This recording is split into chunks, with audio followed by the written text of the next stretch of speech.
आलम GS academy में आपका स्वागत है। तो हमने पिछले भी कक्षा में सब कुछ सिलेबस करा दिया है और उसका जो भी 2 चैप्टर है वो भी करा दिया है। ठीक है, तो आज हम क्या देखने वाले हैं? आज देखने वाले हैं संघ एवं इसके क्षेत्र। तो चलिए बिना समय गंवाते हुए हम अपने लक्ष्य की ओर बढ़ते हैं और देखते हैं। अगर हम बात करें संघ एवं क्षेत्र का, तो ये हमारे संविधान के पार्ट 1 भाग 1 में मिलता है। ठीक है, और आर्टिकल की अगर हम बात करें आर्टिकल, तो आर्टिकल 1 से लेकर के 4 तक मिलता है। ये हमारे संविधान के आर्टिकल 1 से लेकर के 4 तक है। ठीक है, अब हम एक एक आर्टिकल करके पढ़ेंगे। ठीक है, आर्टिकल फर्स्ट क्या कहता है, सेकंड क्या करता है, 4 क्या कहता है, ये सब हम देखते हैं। तो आर्टिकल अगर फर्स्ट की बात करें, आर्टिकल फर्स्ट की बात करें, आर्टिकल फर्स्ट क्या कहता है? पहला क्या कहता है? पहला आर्टिकल कहता है इंडिया अर्थात इंडिया, इंडिया अर्थात क्या? अर्थात भारत। क्या होगा? इंडिया अर्थात भारत राज्यों का, राज्यों का क्या होगा जी? संघ होगा, राज्यों का संघ होगा।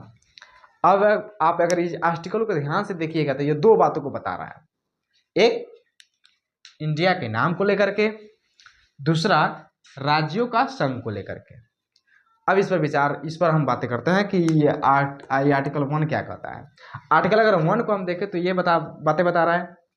अब हम देखें, जब हमारा संविधान जब हमारा देश जब आज़ाद हुआ, उसके बाद जब हमारे देश के लिए संविधान बनाई जा रही थी, संविधान सभा में थी। अब उस समय जब हमारा देश आज़ाद हो गया तो उस समय ये प्रश्न उठा कि हमारा देश का आखिर नाम रहेगा क्या। तो संविधान सभा के जो भी मेंबर थे, उन्होंने, कुछ लोगों ने कहा कि जो हमारा पुराना वाला नाम है, क्या है? भारत, उसको रहने दिया जाए। जबकि कुछ लोगों ने कहा कि नहीं, ये नया वाला नाम है, ये बहुत ही अच्छा है। क्योंकि अच्छा है, क्यों अच्छा है? क्योंकि ये जो उस समय जो हमारा जो इंडिया नाम था वो पूरे विश्व में प्रचलित हो गया था इंडिया नाम को लेकर के। तो हमको जब व्यापार करेंगे या कुछ भी अगर काम करते हैं तो इंडिया के नाम अगर रहेगा तो ये बहुत ही आसानी से हमारा काम हो सकता है। तो ये दोनों पक्ष आपस में लड़ लेने गए। ये एक पक्ष कहता है कि नहीं भारत होना चाहिए, दूसरा पक्ष कह रहा है नहीं इंडिया होना चाहिए। डॉक्टर भीम अम्बेडकर कहता है शांत रहिए ना, हम दोनों को ले लेते हैं, दोनों को जोड़ लेते हैं। तब यहाँ पर आर्टिकल को बना देते हैं इंडिया अर्थात भारत, यानी कहते हैं कि इंडिया ही भारत है। अब खुश हो गए? कहते हैं हाँ हाँ हो गए। अब उसके बाद वो आखिरी लाइन और जोड़ते हैं, ये राज्यों का संघ होगा। यह क्या कहता है भैया? राज्यों का संघ होगा। संघ, राज्यों का संघ होगा। वह कहते हैं हमारा जो भारत है वो किसी राज्य का समझौते का परिमाण नहीं है। ठीक है, हम किसी राज्य के समझौते के बल पर हम अपने भारत को नहीं बनाए हैं। हम भारत के सुविधा के अनुसार, जो भी हमारे भारत के सुविधा के जो प्रशासनिक सुविधा है उसके अनुसार हमने भारत को बांटा है, न कि राज्यों के अनुसार भारत को लिया है। तो ये कहते हैं हमारा जो भारत है ये हमारा क्या है?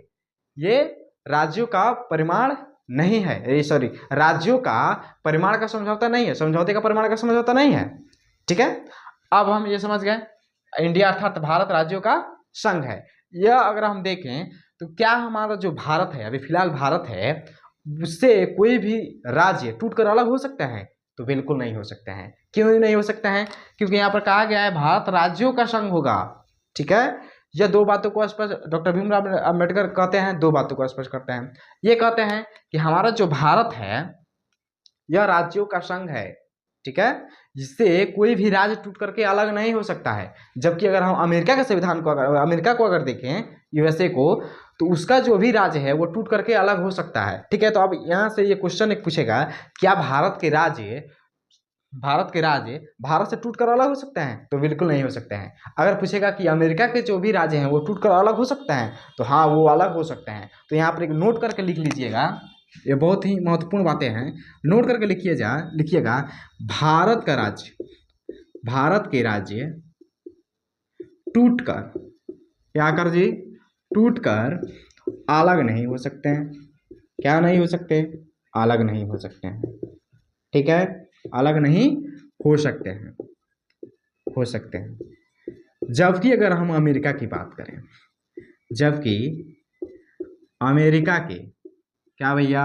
अमेरिका के राज्य टूटकर टूटकर अलग हो सकते हैं, अलग हो सकते हैं। क्या हो सकते हैं जी? ये अलग हो सकते हैं, लेकिन हमारा भारत का जो भी राज्य है वह टूटकर अलग नहीं हो सकता है। ठीक है, आइए आप अब पहला आर्टिकल समझ गए। अब दूसरे आर्टिकल की ओर से बढ़ते हैं। दूसरी आर्टिकल क्या कहता है, इसको भी लपेट लेते हैं इसी में। आप देखिए आर्टिकल 2, आर्टिकल 2 की अगर हम बात करें, आर्टिकल 2 कहता है क्या है? आर्टिकल 2 कहता है कि नए राज्यों का प्रवेश या स्थापना, क्या कहता है भैया? नए राज्यों का, नए राज्यों का, नए राज्यों का प्रवेश या स्थापना, स्थापना, ठीक है। अर्थात नहीं समझे? अच्छा, यहां से बड़े समझिए, यहां से बहुत अच्छा समझ है।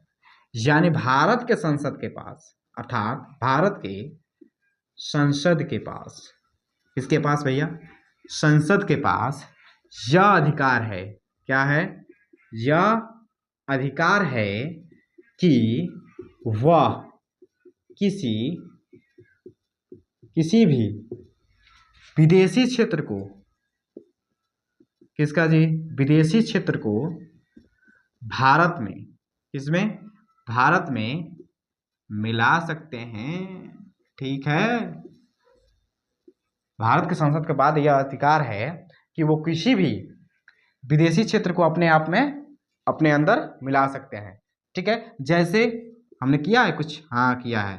किसको मिलाया है हमने? तो सिक्किम को मिलाया है। ठीक है, सिक्किम को मिलाया है।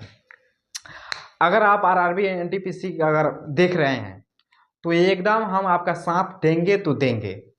ठीक है, आप बेनिश्चिंत होकर के करिए, आपका जो भी है 90 नंबर जीएस में वो हम दिलाएंगे, वो हमारा गारंटी बनता है कि हम वो दिलाते हैं। यहाँ से कोई भी जो भी क्वेश्चन है वो नहीं जाएगा कहीं भी, सब इसी में से रहने वाला है। ठीक है, तो आप बने रहिए। ठीक है, चलिए इसको स्क्रीनशॉट लीजिए या पॉज करके लिखिए। ठीक है, आर्टिकल 2 देख लिए, आर्टिकल 3 को देखते हैं। आर्टिकल 3 क्या कहता है?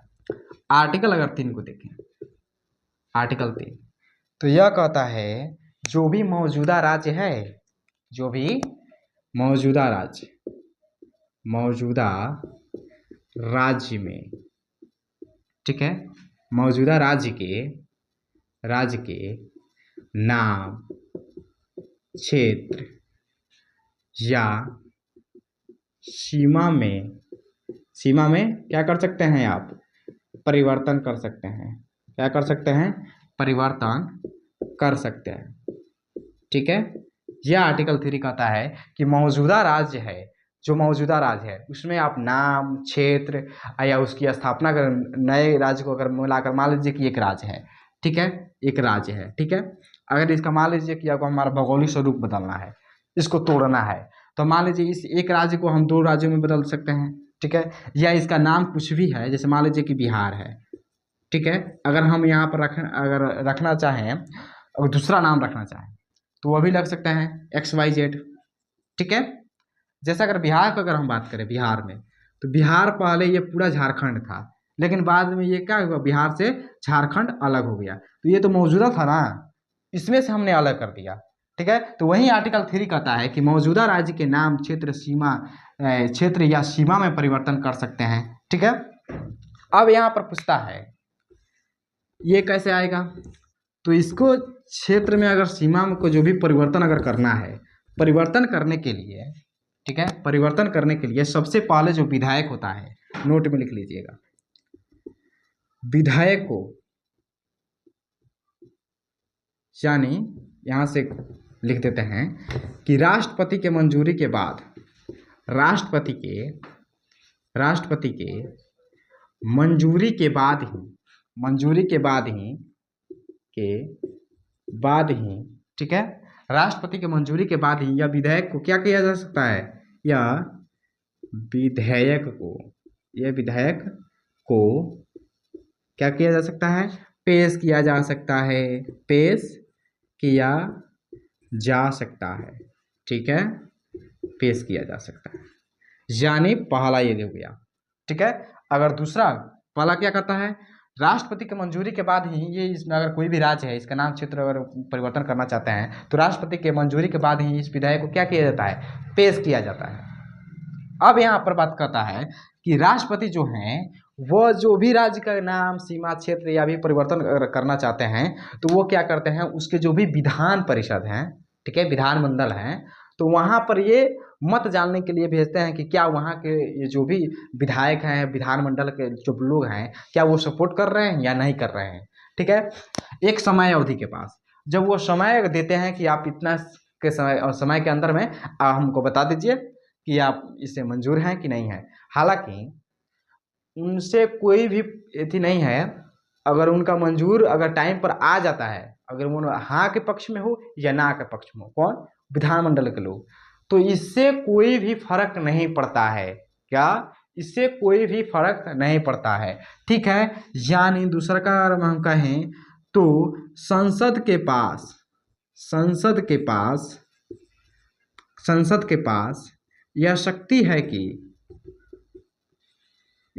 है कि वह अपने अनुसार काम कर सकती है, वह अपने अनुसार काम कर सकती है, जो भी ठीक समझे। विधानसभा से मत आए या ना आए, उनसे कोई प्रॉब्लम नहीं है। आता है तो भी ठीक है, नहीं आता है तो भी ठीक है। ठीक है, संसद के पास ये अधिकार है कि वो अपने निर्णय खुद ले सकती है, वो खुद कर सकती है। ठीक है, आप इसका स्क्रीनशॉट लीजिए। अब आर्टिकल 3 को देख लिए, आर्टिकल 4 को देखते हैं कि आर्टिकल 4 क्या कहता है। आर्टिकल अगर 4 के अंदर बात करें, आर्टिकल 4 ये कुछ नहीं, सिंपल सी बात है। आर्टिकल 4 कहता है जो आर्टिकल 2 है और आर्टिकल 3 है, जो इसमें जो है ना बहुमत, साधारण बहुमत का प्रयोग होगा। थोड़ा सा अगर बहुमत की अगर हम बात करें तो हमारे देश में जो भी बहुमत है, एक होता है विशेष बहुमत, ठीक है, एक होता है विशेष बहुमत, ठीक है, एक होता है साधारण बहुमत। क्या होता है, साधारण बहुमत। ठीक है, साधारण बहुमत में क्या है, यानी 50% + 1 हो जाना चाहिए तो वो कानून बन जाएगा। इतना से अगर वो पारित हो गया तो वो कानून बन जाएगा। विशेष बहुमत क्या कहता है, ये कहता है 2/3 से पारित होना चाहिए।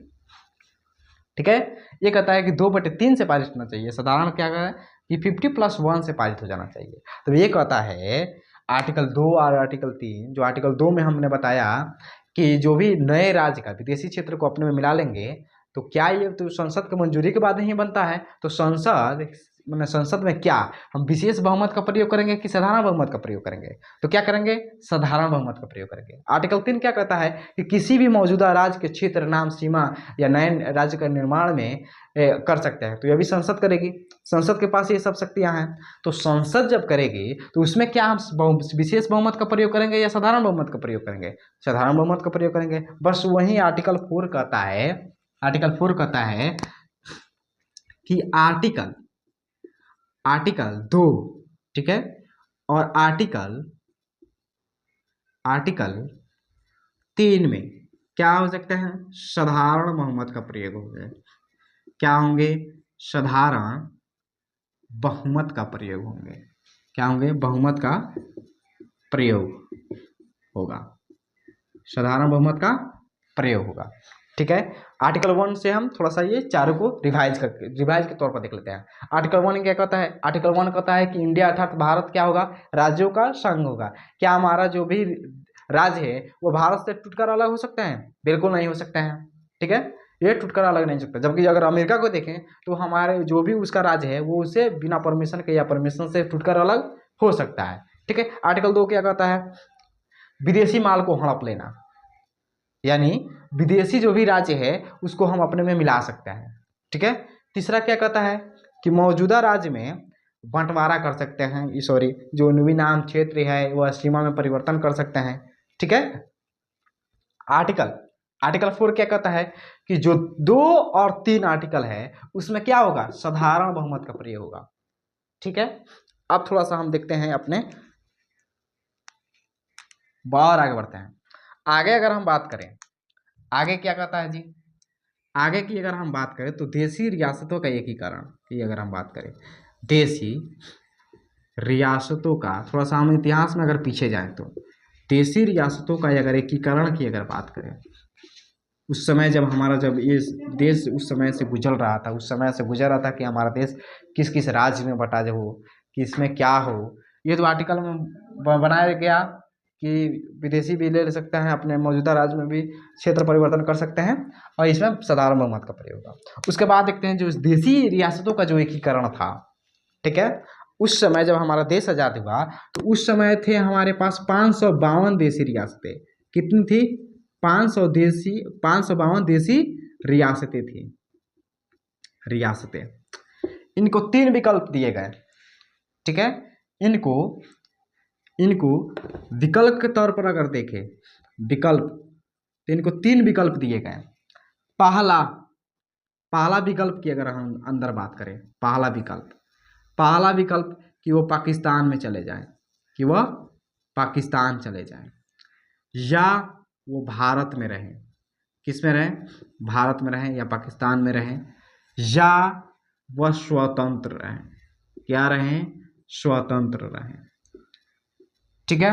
यानी देशी रियासतों की एकीकरण की अगर बात करें तो उस समय जब हमारा देश आजाद हुआ उस समय 552 देशी रियासतें थी, ठीक है। तो इनको विकल्प दिया गया, 3 विकल्प दिया गया कि वो पाकिस्तान में रह जाए, या भारत में रहें, या वो स्वतंत्र रहें। जिनमें से अगर ये पहला हुआ, दूसरा देखिए, जिनमें से 549 भारत में शामिल हो गए, 549 भारत में शामिल हो गए। क्या हो गए जी? भारत में शामिल हो गए। जबकि इसको नोट कीजिए, या ऊपर से देख थोड़ा सा मिटा दे रहे हैं। जबकि अगर हम बात करें,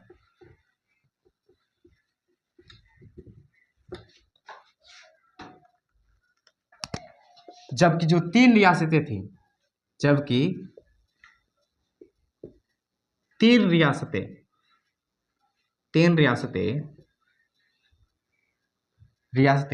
भारत में शामिल होने से माना कर दिया, भारत में शामिल होने। जबकि अगर हम देखें 3 रियासतों ने भारत में शामिल होने से क्या कर दिया? माना कर दिया, ठीक है। कौन कौन था? हैदराबाद था, जूनागढ़ और जम्मू कश्मीर। इनको भारत में अगर मिलाने का अगर श्रेय जाता है तो वो 3 लोगों को जाता है। इनको भारत में मिलाने का, इनको भारत में मिलाने में, इनको भारत में मिलाने में 3 लोगों का महत्वपूर्ण भूमिका थी। क्या थे जी? 3 लोगों का महत्वपूर्ण भूमिका थी। वो कौन कौन से लोग थे? पहला अगर हम बात करें तो वो थे सरदार पटेल। दूसरा अगर हम बात करें वीपी मेनन, ठीक है, ये भी इन्होंने भी मेहनत किया। तीसरा अगर बात करें लॉर्ड माउंटबेटन या माउंटबेटन, ठीक है। ये 3 लोगों ने इसको, 3 लोगों को, जो भी हैदराबाद, जूनागढ़, जम्मू एंड कश्मीर को, इनको मिलाने का जो श्रेय जाता है वो 3 लोगों को जाता है। ये इन्होंने, अगर ये नहीं रहते तो शायद ये हमारे देश में नहीं रहता। अगर आप यहाँ पर देखते तो हैदराबाद पहले यहाँ पर था इतना, ठीक है, तो ये हमारे लिए बहुत डिस्टर्बिंग पैदा करता, ठीक है। तो इनको मिलाने में, भारत को और अखंड बनाने में अगर किसी का अगर वो योगदान है तो वो है सरदार पटेल का, ठीक है। उसके बाद अगर हम देखें हैदराबाद को कैसे मिलाया भारत में, इसकी कहानी को थोड़ा सा जान लेते हैं। तो हैदराबाद को अगर हम बात करें, हैदराबाद को पुलिस कार्रवाई का, यानी पुलिस की वर्दी में, पुलिस की वर्दी में सेना को भेजकर ऑपरेशन पोलो लॉन्च किया। ऑपरेशन ऑपरेशन पोलो लॉन्च किया। ठीक है, लॉन्च किया और 17 सितंबर 1948 को क्या किया, भारत में मिला लिया, हैदराबाद को। ठीक है, अगर हम बात करें जूनागढ़ का, जूनागढ़ की अगर हम बात करें तो सर में अगर जूनागढ़ को देखें, जूनागढ़ को हमने क्या कैसे मिलाया भारत में, तो जूनागढ़ को जनमत संग्रह कराकर, जनमत संग्रह कराकर भारत का अंग बनाया, भारत का अंग बनाया। ठीक है, वहाँ के लोगों को हमने इकट्ठा करके वोट में कर दिया कि बताओ कि तुम भारत में रहेगा कि पाकिस्तान में रहेगा। तो वहाँ के लोगों ने कहा कि नहीं, हम भारत में रहेंगे। भारत का है, भारत में रहेंगे। ठीक है, अब यहाँ पे थोड़ा सा जम्मू एंड कश्मीर को समझ लेते हैं, इसको कैसे मिलाया। तीसरा देखें, जम्मू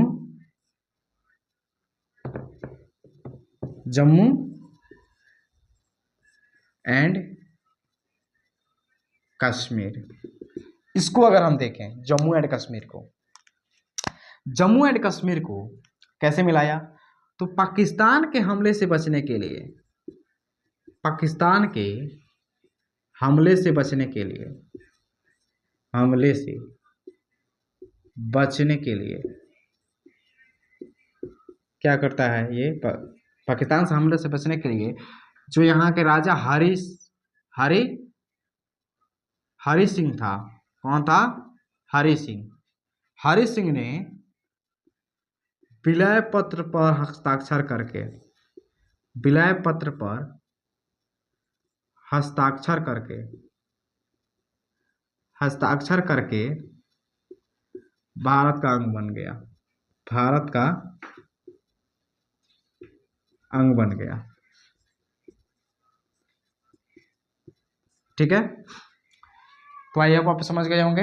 यहाँ पर देखिए हैदराबाद को हमने कैसे मिलाया, तो हैदराबाद को पुलिस की वर्दी में क्या किया, सेना को भेज दिया और ऑपरेशन पोलो लॉन्च करके 17 सितंबर 1948 को क्या हमने किया, उसको भारत में मिला लिया। अगर जूनागढ़ को देखें तो इसको जनमत संग्रह कराकर भारत का अंग बना लिया। अगर तो अगर जम्मू कश्मीर की अगर बात करें तो पाकिस्तान के हमले से बचने के लिए हरि सिंह ने विलय पत्र पर हस्ताक्षर करके भारत का अंग बन गया। यह कब बना, अगर हम देखें हैदराबाद को हमने क्या किया, तो हैदराबाद को पुलिस की वर्दी में सेना को भेज दिया और ऑपरेशन पोलो लॉन्च कर दिया और इसको 17 सितंबर 1948 को भारत में मिला लिया। जूनागढ़ को कैसे मिलाया, जूनागढ़ को जनमत संग्रह कराकर भारत का अंग बना लिया। अगर हम जम्मू एंड कश्मीर की अगर बात करें तो जम्मू एंड कश्मीर जब हमारा भारत जब आज़ाद हुआ उसके बाद पाकिस्तान और भारत का विभाजन हो गया। तो उस समय जो पिछले हम बता दिए हैं कि मतलब जो भी 552 रियासतें थी, तो जो 552 रियासतें थी 549 तो ये एकदम साधारण से भारत में शामिल हो गए, लेकिन 3 ये जो रियासतें थी ये खसड़ा ही कर दिया, हैदराबाद, जूनागढ़, कश्मीर। ये हैदराबाद कहता है कि हम भारत में पाकिस्तान में जाकर मिलेंगे, जूनागढ़ कहता है कि हम पाकिस्तान में जाकर मिलेंगे, जम्मू एंड कश्मीर कहता है हम तो स्वतंत्र रहेंगे। उसके बाद उधर से जिनुआ देखता है, कहता है कि तुम स्वतंत्र रहेगा, रुको। ये क्या कर दिया, वो चढ़ाई कर दिया। ठीक है, जम्मू एंड कश्मीर पर, जम्मू एंड कश्मीर पर जब ये चढ़ाई करता है तो ये हरि सिंह समझ जाता है कि अब हमसे कंट्रोल नहीं होगा। उसके बाद ये दौड़ आता है सरदार पटेल के पास, वो कहता है कि हाँ भाई साहब हमारा मदद कीजिए। तो वो कहता है हम कैसे मदद करें, हम नहीं मदद करेंगे। तो कहता है कि आप कश्मीर वाले लीजिए और मदद कर दीजिए। तो कहता है हाँ उस तरह नहीं करेंगे, तुम्हारे कारण से करेंगे, ये विलय पत्र पर हस्ताक्षर करो और जाकर पंडित जवाहरलाल नेहरू के हाथ में सौंप कराओ कि ये हम भारत का अंग बन गए हैं। तो ये क्या करता है 26 अक्टूबर 1947 को जा करके हस्ताक्षर करके पंडित जवाहरलाल नेहरू के हाथ में क्या करता है, सौंप देता है और वहाँ से क्या होता है, ये भारत का अंग बन जाता है। इस तरह से जम्मू एंड कश्मीर था, उस तरह से भारत का अंग बना। अब यहाँ पर ये समझते हैं ये तो 3 को मिला लिए, अब हमारे सामने ये चुनौती सामने आई कि हम अब भारत को राज्य में बांटे तो किस आधार पर बांटे, भाषा के आधार पर बांटे, क्षेत्र के आधार पर बांटे या किसी और के आधार पर बांटे। तो इसके लिए कुछ समितियों का गठन किया गया। ठीक है, अब उस हम समितियों को देखेंगे। अगर हम उसके बाद हम देखते हैं कि राज्यों का पुनर्गठन। अब हमारे सामने ये चुनौती आ गई कि अब हम देश को अपने बांटे कैसे, राज्यों में विभाजित कैसे करें। ठीक है, तो इसके लिए समितियों का गठन किया गया। अगर हम इधर बात करें तो इधर अगर हम बात करें तो पहला अगर समिति की अगर हम बात करें तो धर आयोग का गठन किया गया। किसका किया गया? पहला अगर हम बात करें, पहला धर आयोग, धर आयोग आता है। इनको किया जाता है, थोड़ा सा आप रिसर्च कीजिए और बताइए कि हमारे लिए क्या बेहतर होगा, किस तरह से हम अपने राज्य को बांटे। तो इसके अध्यक्ष कौन थे? इसके अध्यक्ष थे, अध्यक्ष की अगर हम बात करें, इसके अध्यक्ष थे एस.के. धर। एस.के. धर थे। इसको गठन कब किया गया? गठन वर्ष अगर देखें, गठन वर्ष, तो इसको हमने जून 1948 में, जून 1948 में गठन किया। और ये अपना रिपोर्ट कब देते हैं? रिपोर्ट की अगर हम बात करें, रिपोर्ट वर्ष की अगर हम बात करें, रिपोर्ट, तो ये दिसंबर, क्या, दिसंबर 1948 में अपने, हाँ, तो इसके लिए पहला हमने क्या किया? धर आयोग का गठन किया। इसके अध्यक्ष कौन थे? तो इसके अध्यक्ष एस.के. धर थे। गठन कब किया हमने? तो जून 1948 में किया। ये अपना रिपोर्ट कब पेश करते हैं? तो दिसंबर 1948 में पेश करते हैं। और ये कहते हैं कि जो आप भाषा के आधार पर बोल रहे थे, भाषा के आधार पर, जिन्होंने भाषा के आधार पर राज्यों के बांटने से क्या कर दिया? इनकार कर दिया। अब जैसे जैसे हम लिख रहे हैं वैसे ही आप पेन कलम कॉपी उठाइए और वैसा ही करते चलिए। ठीक है, अगर हम इधर मालूम करें कि हमारे धर आयोग को गठन करने का पीछे का कारण क्या था, अगर छोटी सी अगर हम बात करें यहाँ पर, ठीक है, तो एक थे कांग्रेस प्रत्याशी। कौन थे? कांग्रेस प्रत्याशी रामुल्लू थे। ये कहने लगे कि हमारा जो भी मद्रास है, इनको ये कहने लगे कि हमको तेलुगु हम बोलने वाले हैं। क्या बोलने वाले हैं? तेलुगु। तो ये कहते हैं कि हमको तेलुगु बोलने वाले को, ठीक है, एक राज्य दे दीजिए, हमको मद्रास से अलग कर दीजिए, हमको अलग राज्य चाहिए। तो ये क्या करते हैं? अगर ओवरऑल देखें तो ये भाषा के आधार पर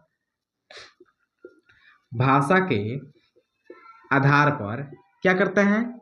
ये राज्यों का मांग करते हैं। ठीक है, तो इनके जो मानने से तो नहीं होगा, एक को कहने से तो थोड़ी ना होगा। इसके लिए हमने क्या किया? आयोगों का गठन किया। तो सबसे पहले हमने किया धर आयोग का। इसका अध्यक्ष एस.के. धर थे। गठन वर्ष अगर हम देखें तो जून 1948। रिपोर्ट वर्ष की अगर हम बात करें तो दिसंबर 1948। ठीक है, अब यहाँ बात करें तो इन्होंने एकदम साफ साफ मना कर दिया कि नहीं, भाषा के आधार पर नहीं होना चाहिए। ठीक है, और इसके बाद ये और यहाँ पे आग बबूला हो गए और वहाँ पर जा करके आंदोलन कर दिए कि नहीं, हमको भाषा के आधार पर चाहिए। उसके लिए फिर दूसरा गठन किया गया। ठीक है, दूसरा आता है समिति। वो कौन थे? तो जे.वी.पी. समिति। ठीक है, जे.वी.पी. समिति। अगर इसका अगर सदस्य की अगर हम बात करें, सदस्य पूछेगा आपसे, जे.वी.पी. समिति का सदस्य कौन थे? सदस्य अगर बात करें तो जवाहरलाल नेहरू जैसे। ठीक है, अगर हम भी से बात करें तो यहाँ पर सरदार पटेल, वल्लभ भाई पटेल, इसलिए इनको भी से किया गया। ठीक है, पी से अगर बात करें तो पट्टाभी सीतारमैया।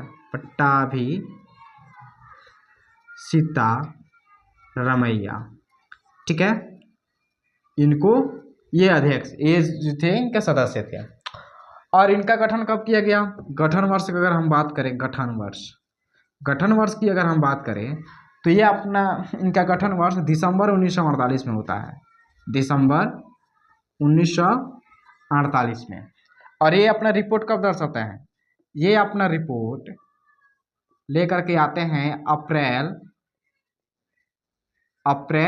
1949 में।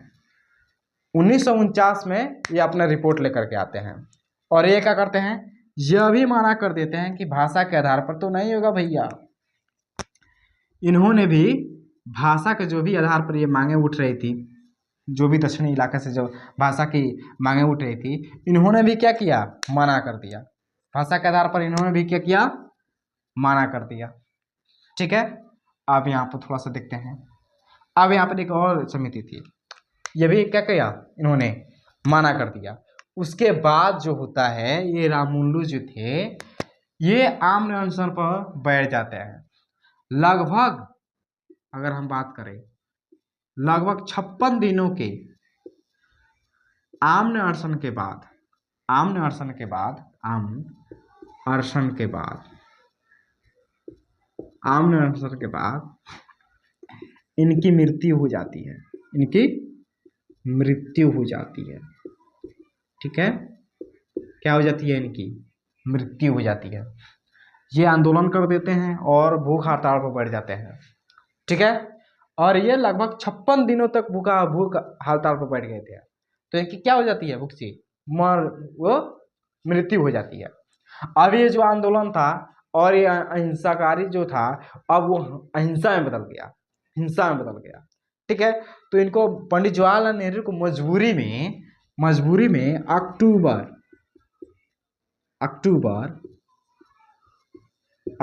1953 में, अक्टूबर 1953 में भाषा के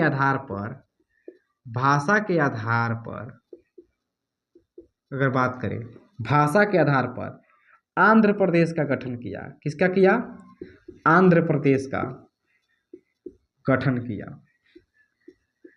आंध्र प्रदेश राज्य का क्या किया, गठन किया। आपसे पूछेगा कि भाषा के आधार पर सबसे पहला जो राज्य जो भी गठन किया भाषा के आधार पर, वो कौन था, आंध्र प्रदेश था। आंध्र प्रदेश था। कब किया, तो अक्टूबर 1953 में। ठीक है, अब जब इसको जब गठन कर दिया, अब देखा देखी सारे चारों ओर से ये हवा उठने लगी, ये बातें उठने लगी कि हमको भी चाहिए भाषा के आधार पर। फिर मामला गड़बड़ा गया। मामला जब गड़बड़ाता है तब यहाँ पर देखते हैं एक और समिति का गठन किया गया। वो कौन समिति थी, अगर यहाँ पर बात कर, थोड़ा मिटा कर हम बात करें, जब ये मामला जब गड़बड़ाता है, इसको गठन करने के बाद, तो चारों ओर से जो भी थे तो गुजराती करने लगे कि हमको हम जब गुजराती बोलते हैं तो हमको अलग चाहिए। तो मराठी कहते हैं कि हम जब मराठी बोल रहे हैं तो हमको अलग चाहिए। ठीक है, वो जब पंजाबी कहते हैं तो हम तो पंजाबी बोलते हैं, हमको तो अलग चाहिए। बंगाली वाला कहता है कि हम तो बंगाली बोलते हैं, हमको अलग चाहिए। ठीक है, फिर मामला गड़बड़ा गया। तो फिर अगर हम देखें तो फिर एक और समिति का गठन करना पड़ा। कौन थे वो, फाजल अली आयोग। फाजल अली आयोग का गठन किया गया। फाजल अली आयोग का गठन किया गया। ठीक है, इसके जो अध्यक्ष कौन थे, तो फाजल अली थे इनके नाम पर, और एक जो सदस्य इनके अगर पूछेगा तो एक थे के.एम. पन्निक्कर। ठीक है, पहला सदस्य की अगर हम बात करें। दूसरा सदस्य कौन थे, तो हृदयानंद कुंजरू।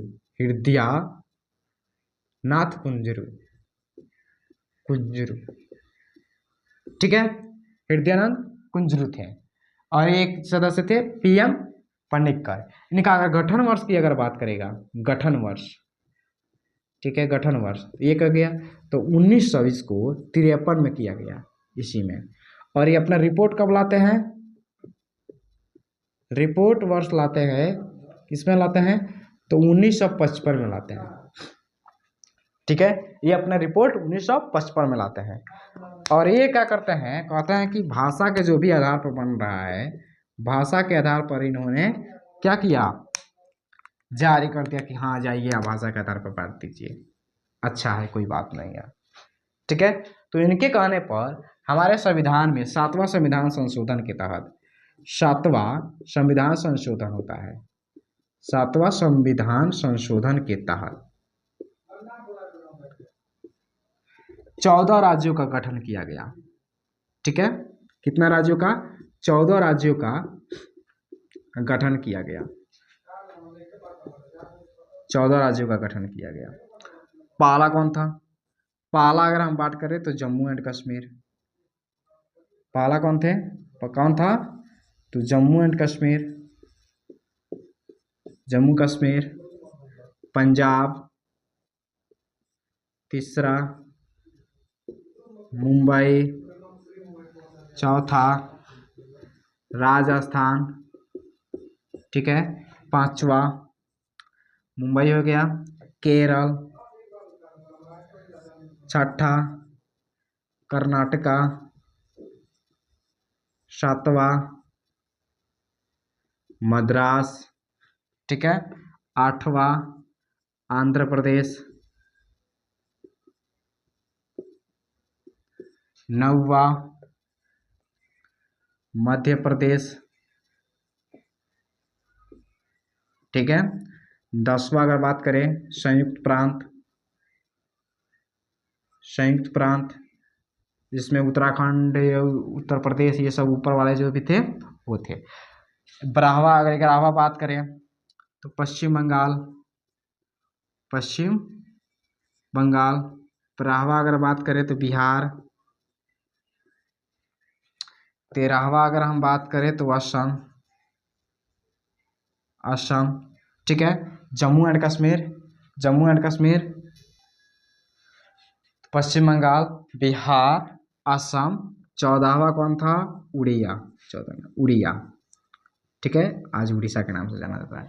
तो ये जो था फजल अली आयोग की सिफारिश पर हमने भाषा के आधार पर 7वां संविधान संशोधन किया और इसके तहत 14 राज्यों का गठन किया गया, ठीक है। जम्मू कश्मीर, पंजाब, मुंबई, राजस्थान, केरल, कर्नाटका, मद्रास, आंध्र प्रदेश, मध्य प्रदेश, संयुक्त प्रांत, पश्चिम बंगाल, बिहार, असम, उड़िया, ठीक है। अब यहाँ से पूछेगा 14वां संविधान संशोधन से तो ये हो गया, ठीक है। अब हम आगे बढ़ते हैं, जब तक इसको स्क्रीनशॉट लीजिए। अब हम देखते हैं नए राज्यों का गठन वर्ष। यहाँ से बहुत ही अधिक क्वेश्चन पूछता है, सबसे ज्यादा अगर क्वेश्चन पूछने की अगर संभावना होता है तो ये यहीं से पूछता है। अब यहाँ पर देखते हैं आंध्र प्रदेश को देखें तो आंध्र प्रदेश का गठन हमने कब किया? तो गठन वर्ष लिख लीजिए यहाँ पर, ठीक है। और ये हो गए राज्य। तो आंध्र प्रदेश का गठन, आंध्र प्रदेश कौन था? तो यह भाषा के आधार पर सबसे पहला क्या हुआ? इसका गठन हुआ। इसका गठन कब हुआ? तो 1 अक्टूबर 1953 को, ठीक है। महाराष्ट्र और गुजरात, ये 15वां राज्य बनता है। ये पूछता है कि महाराष्ट्र का गठन किस एथी में हुआ, कौन सा राज्य बना, राज्य का नंबर क्या था? तो 15वां राज्य था। 15 नंबर पर यह 15वां राज्य बनता है, जो महाराष्ट्र और गुजरात 15वां राज्य बनता है, जो 1 मई 1960 को इसका गठन होता है। 1 मई 1960 को। अगर नागालैंड 16वां राज्य बनता है, जिसका गठन 1 दिसंबर 1963 को करते हैं, ठीक है। हरियाणा ये 17वां राज्य बनता है, ठीक है। तो इसका गठन 1 नवंबर 1966 को करते हैं, ठीक है। अब हिमाचल प्रदेश ये 18वां राज्य बनता है, तो इसका गठन कब हुआ? 25 जनवरी 1971 का हुआ, ठीक है। अब मेघालय को अगर देखें तो मेघालय 21 जनवरी 1972 को, मणिपुर भी सेम टाइम को। ये तीनों जो था मेघालय, मणिपुर, त्रिपुरा, ये क्या इसका गठन वर्ष एक ही दिन का हुआ, 21 जनवरी 1972, 21 जनवरी 1972, 21 जनवरी 1972। अब अगर यहाँ पर बात करें सिक्किम, इसको 36वां संविधान संशोधन करके 22वां राज्य का दर्जा दे दिया गया, 22वां राज्य बनता है। ये पहले विदेशी क्षेत्र हुआ करता था, ठीक है। ये पहले विदेशी क्षेत्र हुआ करता था, जिसको हम संशोधन करके हमने क्या किया? भारत का अंग मिला लिया। और आर्टिकल की अगर बात करें कि आर्टिकल को हमने, जो विदेशी क्षेत्र के आर्टिकल अगर बात करेगा तो विदेशी क्षेत्र को अगर मिलाने के लिए कौन सा आर्टिकल का उपयोग होता है, कौन सा आर्टिकल इजाजत देता है? तो वह आर्टिकल 2 कहता है कि विदेशी क्षेत्र के पास, विदेशी क्षेत्र को अपने आप में क्या करेंगे? मिला लेंगे। ये इसका अधिकार किसके पास है? संसद के पास है। संसद अगर चाहती है विदेशी क्षेत्र को, अगर वो आना चाहता है या उसको लाना चाहता है तो वो आ सकता है, आर्टिकल 2 के तहत, ठीक है। तो इसको हमने मिला लिया। 36वां संविधान संशोधन 22वां राज्य बनता है, ठीक है। 26 अप्रैल 1975 को, 26 अप्रैल 1975 को। अगर हम मिजोरम की बात करें तो मिजोरम को हमने 20 फरवरी 1987, ठीक है। अरुणाचल प्रदेश को भी हमने 20 जनवरी 1987। गोवा 25वां राज्य बनता है, ठीक है, 25वां राज्य बनता है। इसको हमने 23 मई 1987 को, 23 मई 1987 को इसका क्या करते हैं, गठन कर लेते हैं। यहाँ से ये अधिकतर क्वेश्चन पूछता है, ये जो 25वां 18वां 17वां ये जो था, इससे पूछता है कि 16वां राज्य कौन था, गठन वर्ष में 16वां राज्य कौन था, नागालैंड। 17वां राज्य कौन है, तो हरियाणा। 25वां तो गोवा, ठीक है। इसको स्क्रीनशॉट ले लीजिए या इसको पॉज करके जल्दी से नोट कीजिए। उसके बाद हमने देख लिया। तो छत्तीसगढ़ की अगर बात करें तो छत्तीसगढ़ 26वां राज्य बनता है। इसका गठन हमने कब किया, तो 1 नवंबर 2000 को। कब, 1 नवंबर 2000 को। उत्तराखंड 27वां राज्य बनता है, ठीक है, 27वां राज्य। ये इसका गठन कब किया, तो 9 नवंबर 2000 को, 9 नवंबर 2000 को। अगर झारखंड की अगर हम बात करें तो 27वां राज्य बनता है, ठीक है, यह भी 15 नवंबर 2000 को, ठीक है। अगर तेलंगाना की बात करें, तेलंगाना 29वां राज्य बनता है। इसका गठन हमने कब किया, तो 2 जून 2014 को, ठीक है। अगर यहाँ पर नोट में लिखिएगा वर्तमान में कितना है जी, वर्तमान में अगर बात करें तो वर्तमान में अगर राज्यों की संख्या बताएं, वर्तमान, ठीक है, वर्तमान में 28 राज्य एवं 8 केंद्र शासित प्रदेश हैं। कितना है, 8 केंद्र शासित प्रदेश, ठीक है, अभी ये मौजूदा है, ठीक है। आई होप इसको आप समझ चुके होंगे, ठीक है। इसी तरह का हम वीडियो लाते रहेंगे। और आप जो हमने बोला है कि आरआरबी एनटीपीसी का सिलेबस की जो भी कवर करने का जो भी गारंटी है या नंबर लाने की गारंटी है, उसकी तैयारी की जो जिम्मेदारी है वो हमने लिया है, ठीक है। तो यहाँ से A to Z जीएस का सिलेबस कंप्लीट पूरी तरीके से इतना अच्छा तरीके से और आसान भाषा में आपको कवर कराएंगे, ठीक है। धन्यवाद।